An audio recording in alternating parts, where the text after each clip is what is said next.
하나님께서 오늘 우리에게 주신 말씀의 제목은 서너 가지 죄로 말미암아 라는 제목으로 함께 말씀을 나누겠습니다. 첫 번째 본문 아모스 1장 1절 말씀 함께 봉독하겠습니다.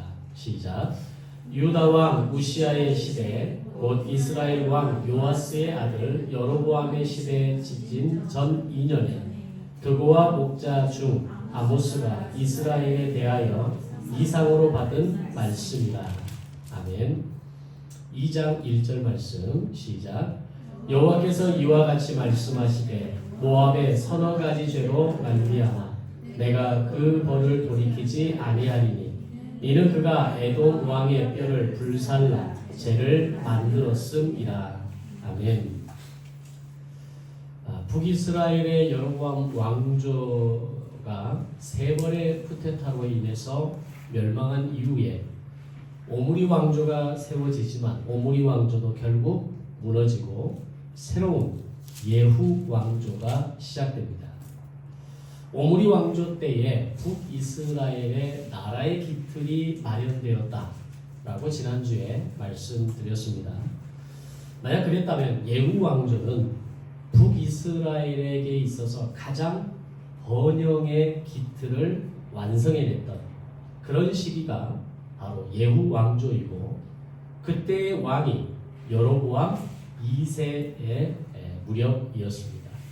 자, 그렇게 오므리 왕조도 그랬지만 예후 왕조도 표면상의 화려함과는 달리 정치적 경제적 성공 뒤에는 부익부 빈익빈으로 인해서 사회적 양극화가 심화되게 됩니다. 신앙적인 면에서도 우상 숭배도 오므리 왕조 못지않게 아주 만연했던 시기가 예후 왕조였다라고 말할 수 있습니다.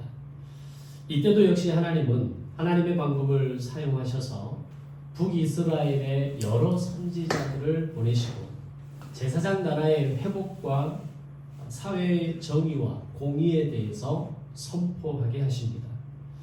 그러나 이미 그들은 하나님을 떠나 있었고 그럼에도 불구하고 아무 문제 없이 부유한 자신들의 모습을 보면서 누구도 하나님이 우리에게 필요한 분이시라는 것을 인식하지 못하게 됩니다.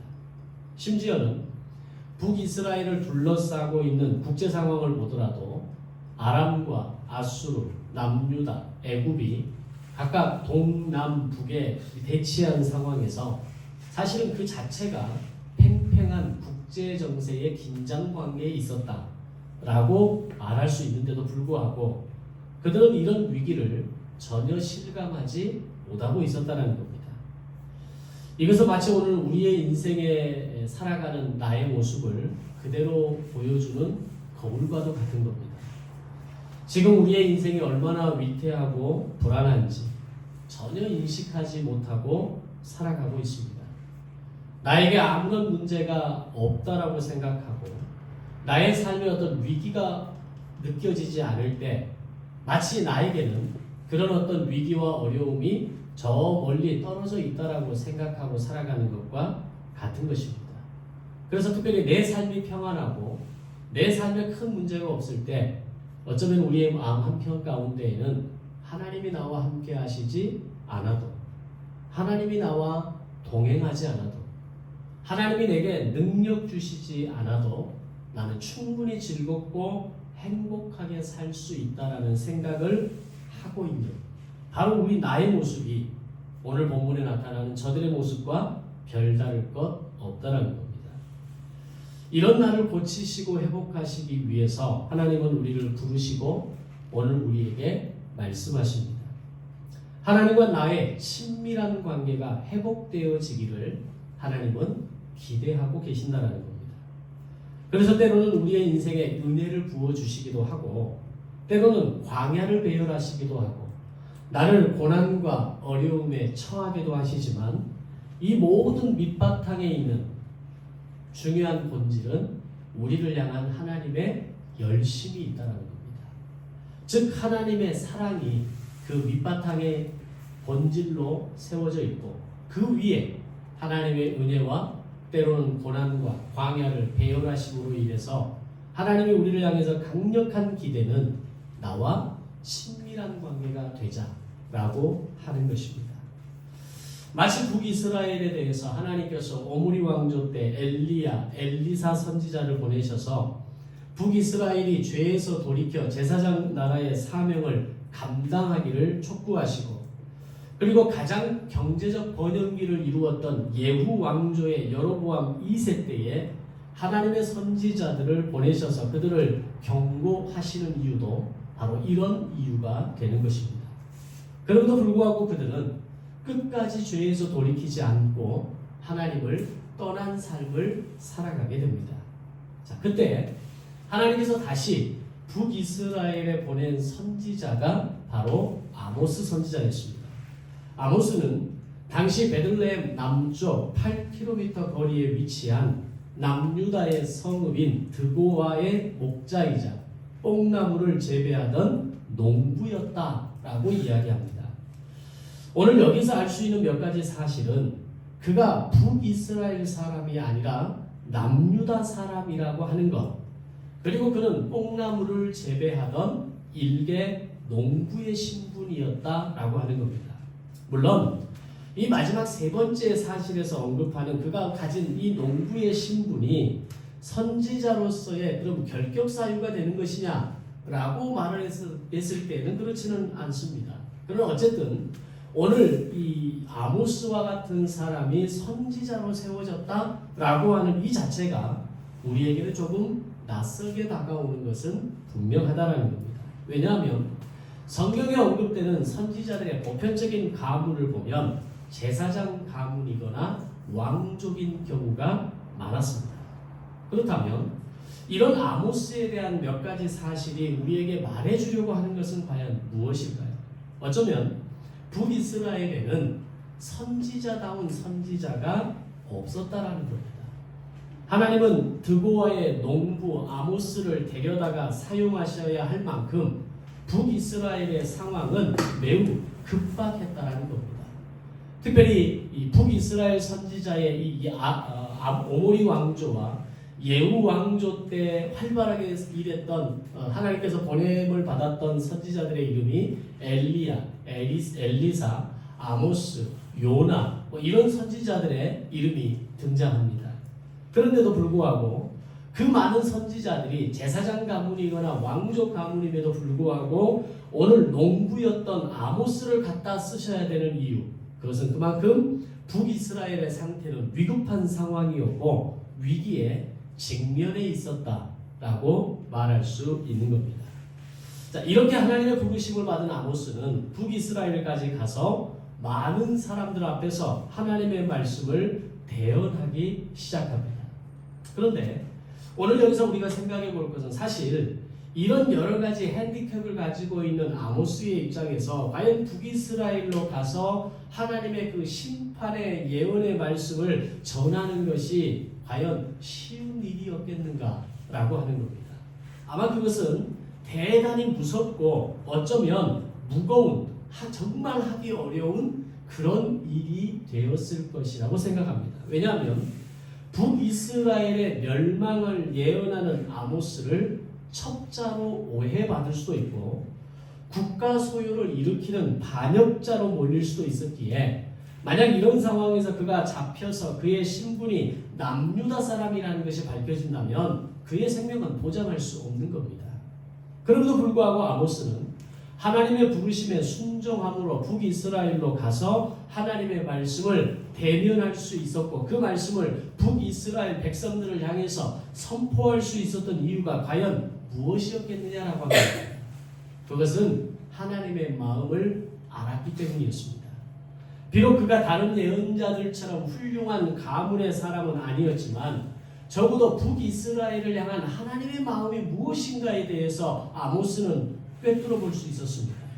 그래서 아모스는 두려움과 염려의 가슴이 아니라 하나님 아버지의 심정을 품고 담대히 북이스라엘로 가서 하나님께서 전하라고 하신 심판의 메시지를 전할 수 있었던 겁니다.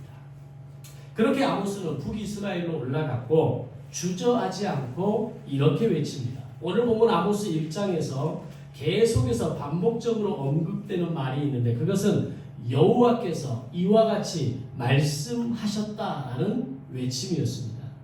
지금 내가 당신들의 말하고 있는 것은 이 말은 내 말이 아니라 만군의 여호와 되시고 주인 되시는 여호와 하나님의 말씀이라는 것을 밝히고 있다는 겁니다. 그런데 아모스의 외침을 들어보니 그것은 단지 북이스라엘에 대한 하나님의 심판과 예언의 말씀만을 전달하고 있는 것이 아니었다는 겁니다. 그가 입을 열어 말하기 시작했을 때 그 대상은 북이스라엘뿐만이 아니라 아람과 블레셋, 두로, 에돔, 암몬, 모압 그리고 남유다와 북이스라엘 모두의 죄를 지적하는 것이었습니다.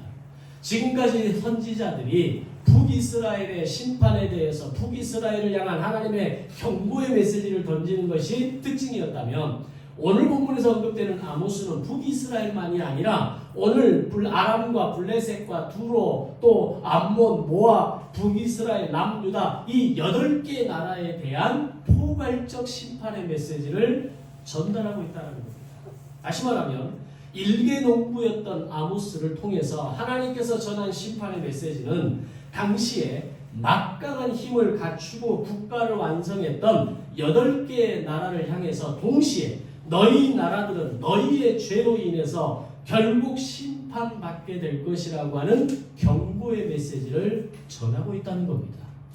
아모스는 비록 작은 사람에 불과했지만 그가 전하는 메시지는 8개의 국가를 상대하고 그들에 대한 하나님의 심판의 메시지를 전하는 사람이었다는 걸 생각해 본다면 아모스가 훨씬 더 큰 존재로 우리의 눈에 보여지게 될 것입니다. 자, 그러면 아모스에게 있어서 어떻게 이런 일이 가능할 수 있었을까요?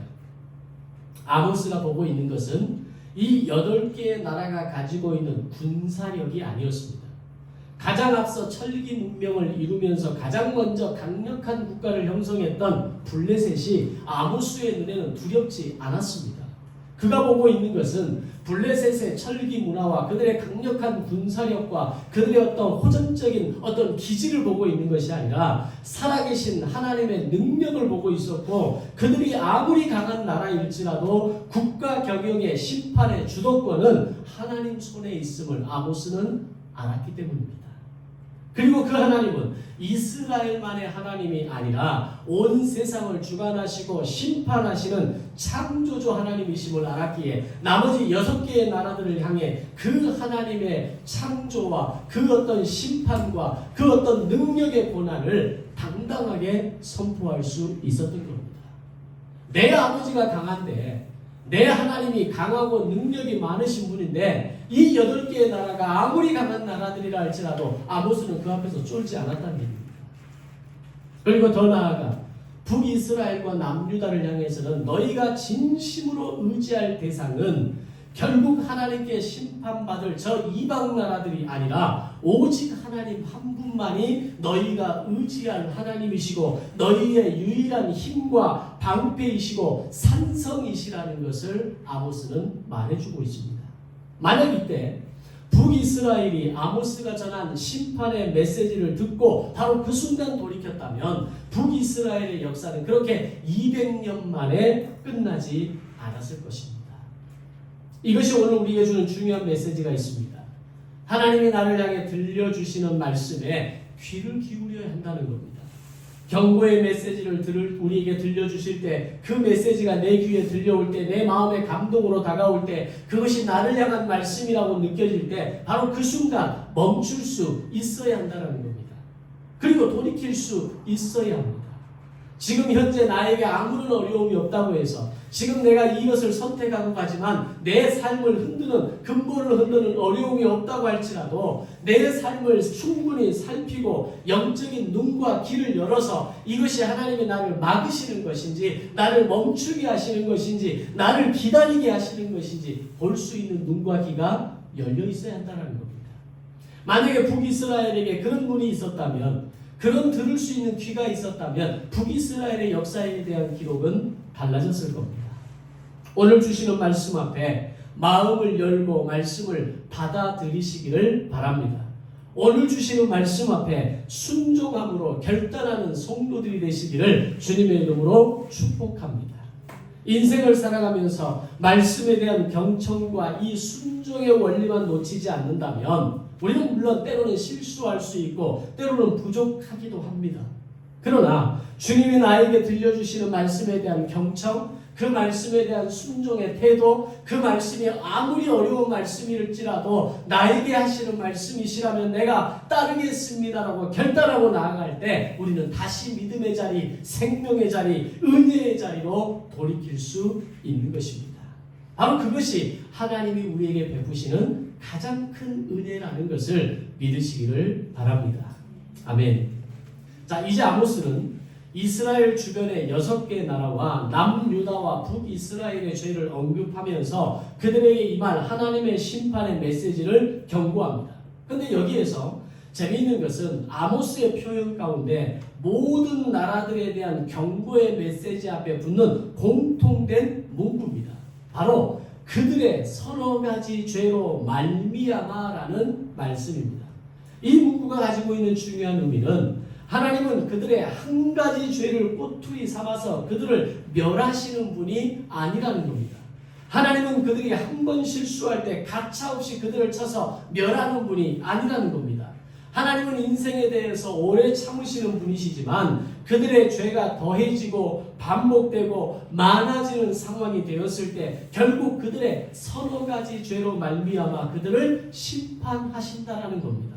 그 하나님은 오늘 우리에 대해서도 오래 참으시는 분이시고 인내하시는 분이시고 기다려주시는 하나님이십니다.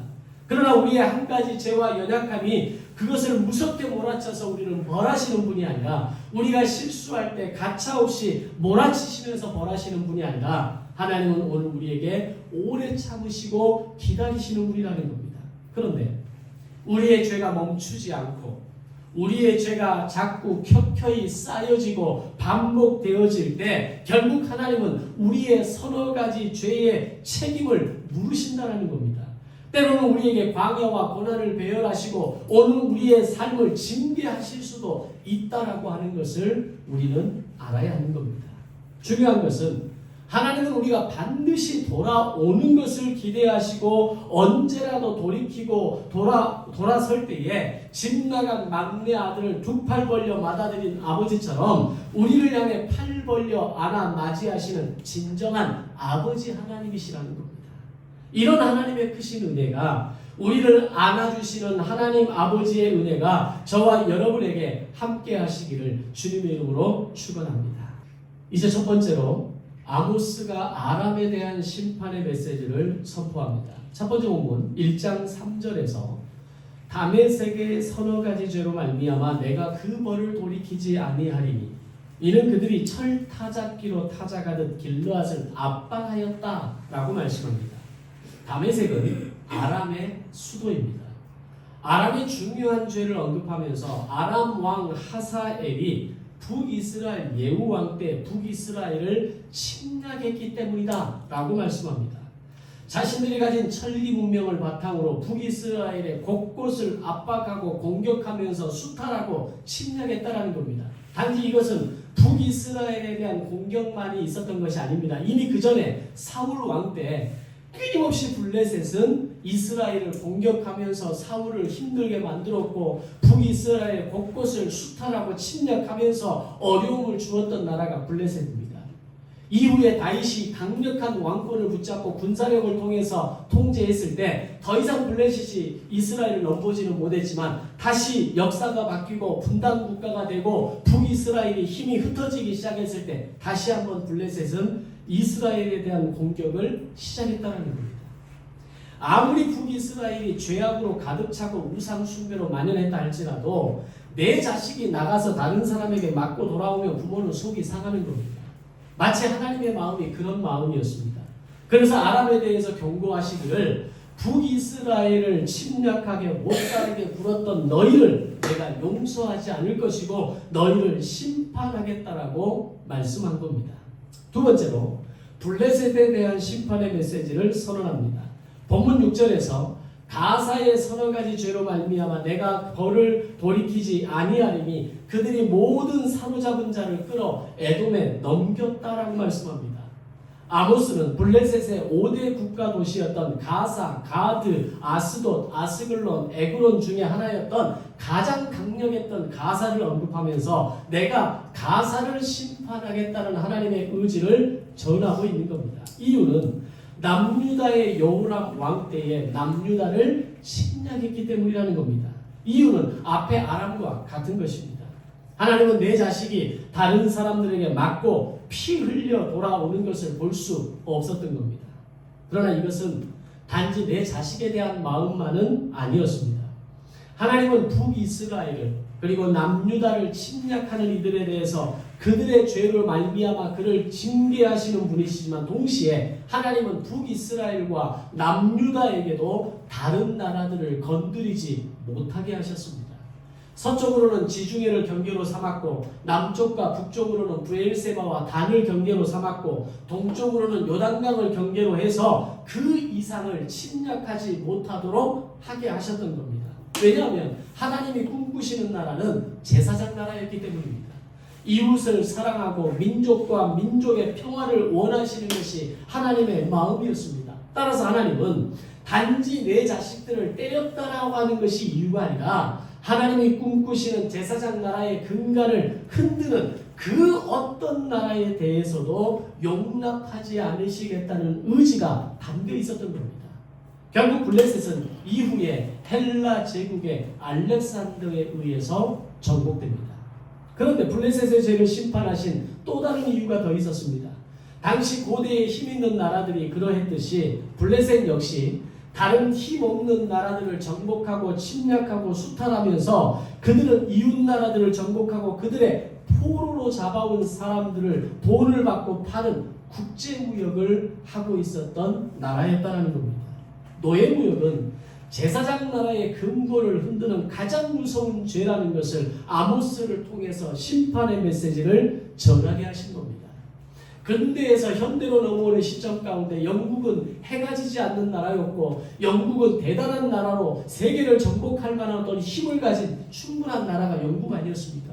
그럼에도 불구하고 하나님께서 영국을 다루시고 영국을 패배하게 하시고 지금의 하나의 섬나라 영국으로 만드신 이유가 뭡니까? 그들은 국제무역의 노예무역을 했던 사람들입니다. 하나님은 이 제사장 나라 하나님 나라의 근본을 흔드는 모든 성경의 역사 속에서 현대의 역사 속에서 그 나라를 결코 그냥 두지 않으시는 겁니다. 어쩌면 지금 러시아와 우크라이나의 전쟁에 대해서 러시아를 다루시는 하나님의 손길이 분명히 있을 겁니다. 이스라엘과 하마스 간의 전쟁에 있어서 단지 그것이 명분 있는 전쟁이 아니라 어떤 평화를 위해서 진정한 평화를 이루기 위한 전쟁이 아니라 개인의 이념과 정치적인 신념과 정치적인 목표를 위해서 전쟁을 일으킨 것이 이스라엘에게 있다면 하나님은 결코 이스라엘을 그냥 두지 않으실 겁니다. 이것은 하나님 나라의 기본 원리입니다.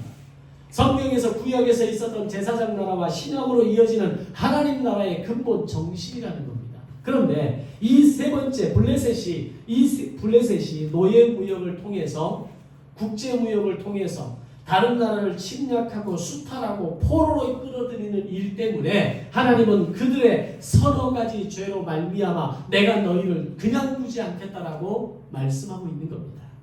세 번째로 두로에 대한 심판의 메시지를 전하게 하십니다. 본문 9절 10절에서 두로의 서너 가지 죄로 말미암아 내가 그 벌을 돌이키지 아니하리니 이는 그들이 사로잡은 자를 에돔에게 넘겼기 때문이다 라고 말씀합니다. 두로도 역시 당시 페니키아의 주요 도시 국가 중에 하나였습니다. 사울, 다윗, 솔로몬 때 엄청난 힘을 키워나가면서 다윗에게는 아주 굉장히 우호적인 관계를 맺고 있었고 솔로몬 때에는 성전을 건축할 때 막대한 자원을 제공했던 나라가 두로 아닙니까? 그만큼 두로는 강력한 도시국가였고 부유한 해상무역을 주도했던 나라였습니다. 그런데 그 두로가 시돈과 함께 바알 숭배의 근원지였다는 겁니다. 그들도 역시 노예무역을 선도했던 나라였고 따라서 하나님의 심판을 피할 수 없었다는 겁니다. 결국 두로도 헬라 제국에 의해서 알렉산더에 의해서 멸망하게 됩니다. 그러나 두로가 쉽게 멸망하지는 않습니다. 워낙 부유하고 강성한 나라였기 때문에 소위 용병 제도를 운영하는 나라였기 때문에 바벨론이나 페르시아가 끊임없이 이 두로를 정복하려 하지만 다 실패합니다. 그러나 헬라 제국에 다다랐을 때에 헬라의 알렉산더는 가차없이 두로를 정복시켜버립니다. 이것이 의미하는 것은 두로가 그만큼 강한 나라였고 그 어떤 나라도 두로를 정복할 수 없었고 당시 두로는 우리는 그만한 부유한 어떤 강력한 군사력을 가지고 있었다는 자만심마저도 있는 나라였습니다. 그런데 그렇게 강력하고 부자 나라 두로도 하나님의 심판의 예언에서 예외가 될 수 없었다는 겁니다.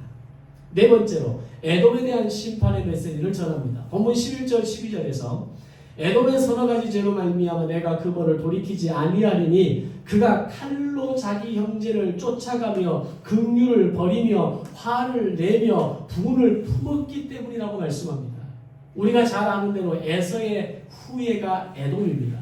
이스라엘의 형제 국가입니다. 그럼에도 불구하고 출애굽 이후에 이스라엘의 경로를 가장 적극적으로 방해했던 나라가 에돔입니다.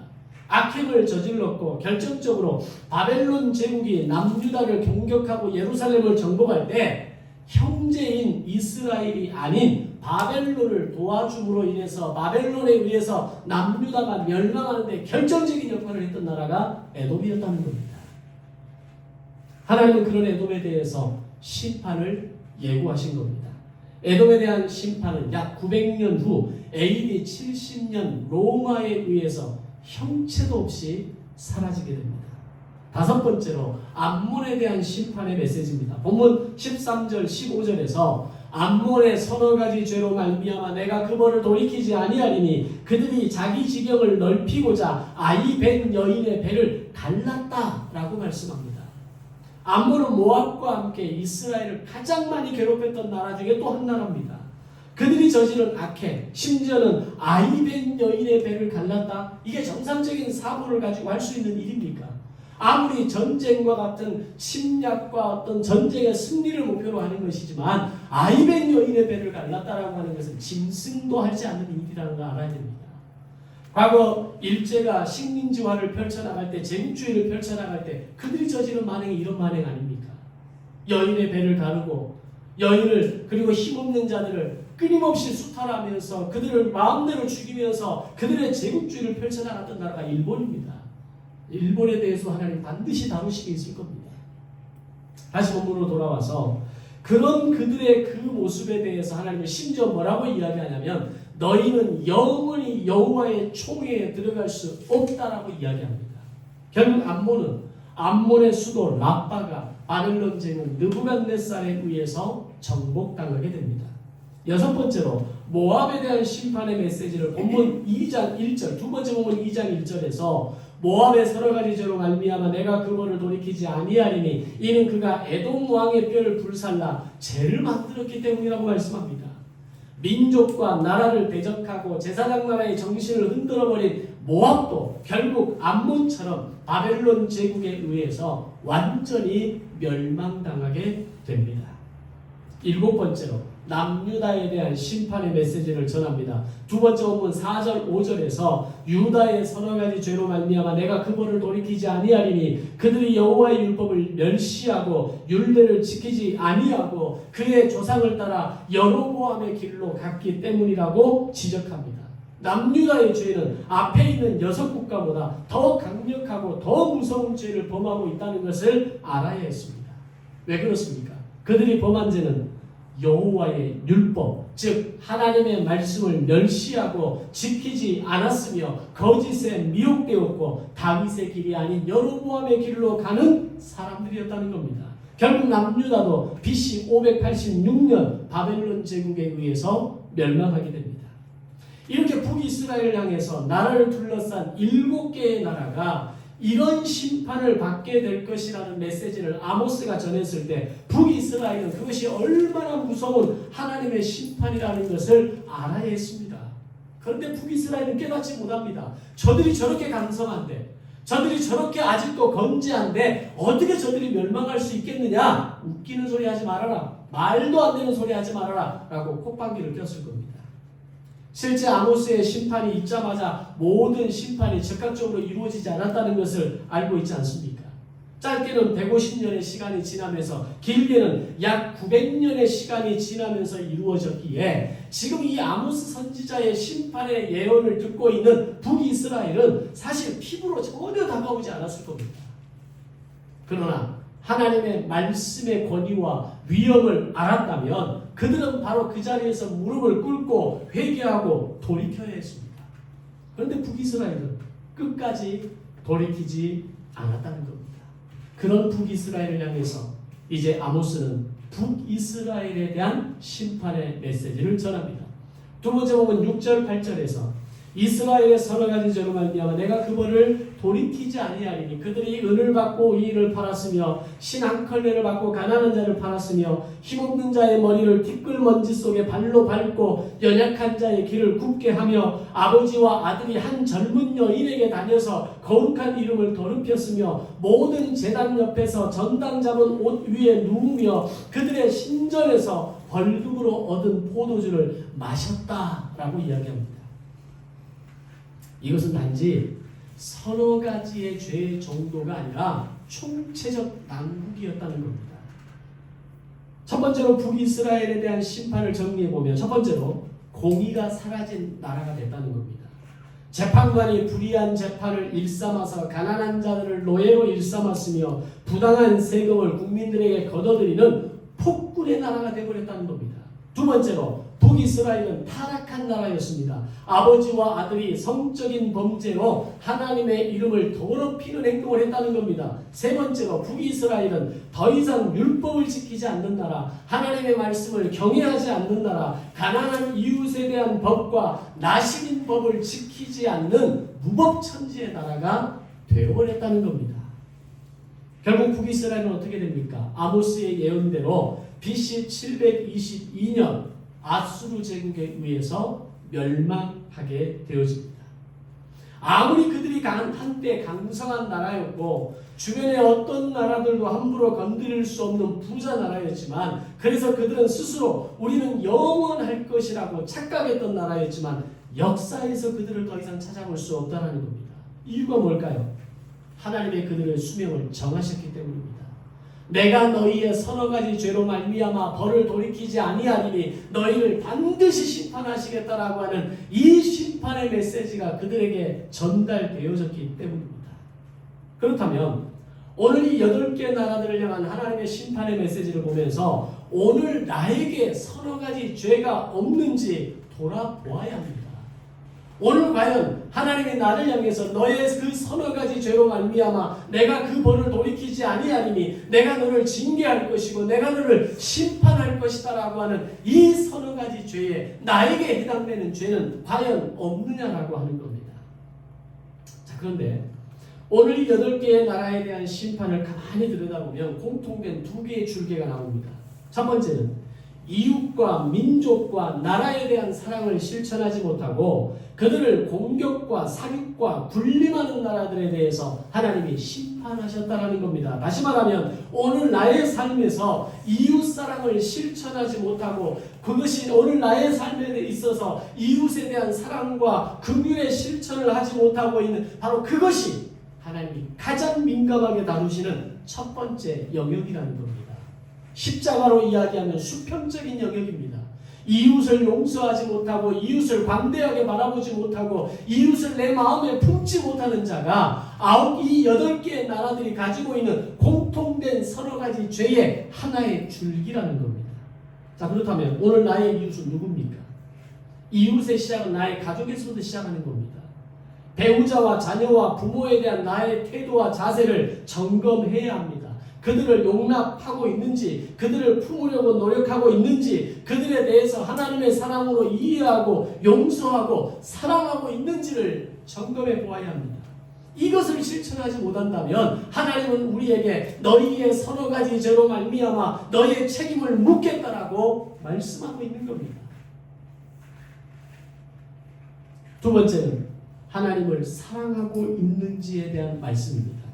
하나님을 사랑한다는 것은 곧 무엇입니까? 하나님의 말씀을 경외하는 태도와 자세입니다. 그 말씀을 실천하고 순종하고 따라가는 사람입니다. 하나님은 분명 우리를 사랑하시는 분이시며 우리에 대해서 끝까지 인내하시는 분이시지만 하나님의 말씀에 대한 경외하는 자세가 사라진다면 그것은 가장 곧 무서운 죄가 될 수 있다는 것을 우리는 알아야 합니다. 그것이 서너 가지 죄의 또 하나의 줄기라는 겁니다. 오늘 나에게 서너 가지 죄는 단순히 윤리적, 도덕적 차원의 죄가 있냐 없냐를 말하는 것이 아닙니다. 많은 기독교인들이 착각하는 것 중에 하나가 나에게 죄가 있느냐, 오늘 내가 하나님 앞에 죄사함을 고백하고 나의 죄를 하나님께 아랜다라고 이야기할 때, 우리의 죄를 하나님 앞에서 해결해야 된다라고 얘기할 때, 우리가 누군가를 미워하는 죄, 우리가 누군가를 상하게 했던 죄, 그런 보편적인 죄의 이야기를 하는 것이 아니라는 겁니다. 죄의 수준이 그게 아닙니다. 물론 그런 죄를 그러면 회개하지 않고 용서를 구하지 않아야 되느냐, 그런 말은 아닙니다. 그러나 본질적으로 우리가 하나님 앞에 용서를 구해야 하는 죄, 가장 중요한 본질적인 죄는 하나님과 친밀하지 못한 죄입니다. 하나님의 말씀을 내 안에 담아내지 못하는 죄입니다. 하나님과 일상의 교제로 나아가지 못하는 죄입니다. 하나님 앞에 기도의 호흡으로 나아가지 못하는 죄입니다. 그것이 우리의 죄 안에 가득하게 될 때 현상적인 죄가 나오는 겁니다. 미움의 죄, 상하게 하는 죄, 욕하는 죄, 누군가에 대해서 험담하고 그들에 대해서 정죄하고 판단하는 죄가 나오는 겁니다. 그런데 하나님과의 관계가 충만하며 하나님과의 나와의 관계가 친밀하며 내 안에 하나님의 말씀이 충만하게 거하면 이웃에 대해서 내 마음도 내 언어도 내 눈빛도 내가 그들을 향해서 하는 나의 삶의 태도도 달라지게 되는 겁니다. 우리의 죄를 착각하시면 안 됩니다. 서너 가지 죄를 착각하시면 안 됩니다. 내가 누군가의 것을 도둑질하지 않았으니까 나에게는 죄가 없다. 내가 누군가를 때리지 않았으니까 나는 죄가 없다. 내가 누군가를 상하게 하거나 내가 누군가를 죽이지 않았으니까 나는 죄가 없다. 죄가 없는 게 아닙니다. 하나님과 친밀하지 못한다면, 하나님의 말씀을 내 안에 담아내지 못한다면, 그 말씀으로 인해 내가 몸부림치지 않는다면 서너 가지 죄 가운데 하나가 내 안에 있는 겁니다. 아모스 선지자를 통해서 말씀하신 이 서너 가지 죄는 내 아내와 남편을 사랑하지 못하고 존중하지 못하는 죄입니다. 아모스 선지자를 통해 말씀하신 서너 가지 죄는 내 자녀와 부모에 대한 사랑으로 존경으로 대하지 못하는 죄입니다. 나와 다른 생각과 다른 문화를 가진 사람, 심지어는 나와 다른 종교를 가진 사람일지라도 그가 가진 내가 정말 싫어하는 모습을 가지고 있는 사람일지라도 그에 대한 긍휼의 태도와 사랑의 마음을 버리지 않는 겁니다. 그것을 여전히 내 안에 가지고 있다면 나는 서너 가지 죄가 내 안에 여전히 남아있는 겁니다. 하나님의 말씀을 경청하지 않는 것이 죄입니다. 하나님의 말씀을 읽지 않는 것이 죄입니다. 내게 주시는 말씀 앞에 순종하지 않는 것이 죄입니다. 가장 무서운 것은 그 말씀을 외면하고 무시하는 것이 죄입니다. 오늘 나에게 이 서너 가지 죄가 있다면 하나님 앞에서 회개하고 돌이키는 저와 여러분이 되시기를 바랍니다. 하나님 앞에 엎드려 회개하고 돌이키는 것을 결정할 때 우리를 향한 하나님의 사랑과 긍휼은 경험하게 될 것이고 오늘 우리의 신앙생활에 진정한 부유함과 풍성함을 누리는 삶의 비밀을 깨닫게 될 것입니다. 왜 기쁨이 없습니까? 왜 소망이 없습니까? 왜 희망이 없습니까? 왜 내 삶의 일상이 늘 똑같이 반복된다고 이야기하십니까? 이웃과의 풍성한 교제가 만들어진다면, 하나님과 나와의 말씀에 충분한 친밀한 교제가 완성된다면 우리의 삶은 결코 단순할 수가 없는 겁니다. 매일 똑같은 일상이 반복되는 거라고 말할 수 없는 겁니다. 순간순간이 새로운 것이고 만나는 사람이 늘 만나는 사람이고 늘 얼굴을 대면하는 사람이지만 그가 하나님의 형상이고 그가 하나님이 나에게 붙여주신 사람이고 그를 통해서 하나님은 나의 인생을 만들어 가시는 중요한 통로로 사용하고 계신다는 겁니다. 아모스 선지자를 통해 전한 그들의 서너 가지 죄, 오늘 나를 향한 서너 가지 죄를 말씀하고 있다는 것을 우리는 알아야 됩니다. 여러분의 이웃을 사랑하고 계십니까? 여러분의 배우자를 사랑하고 존경하십니까? 여러분의 자녀와 부모를 사랑하고 존중하십니까? 존경하고 계십니까? 이런 마음이 나에게 없다면 너희의 서너 가지 죄로 말미암아 내가 그 벌을 돌이키지 아니하리니 너를 반드시 징계하실 것이다, 심판하실 것이라는 이 말씀이 무겁게 다가와야 할 것입니다. 기도하겠습니다.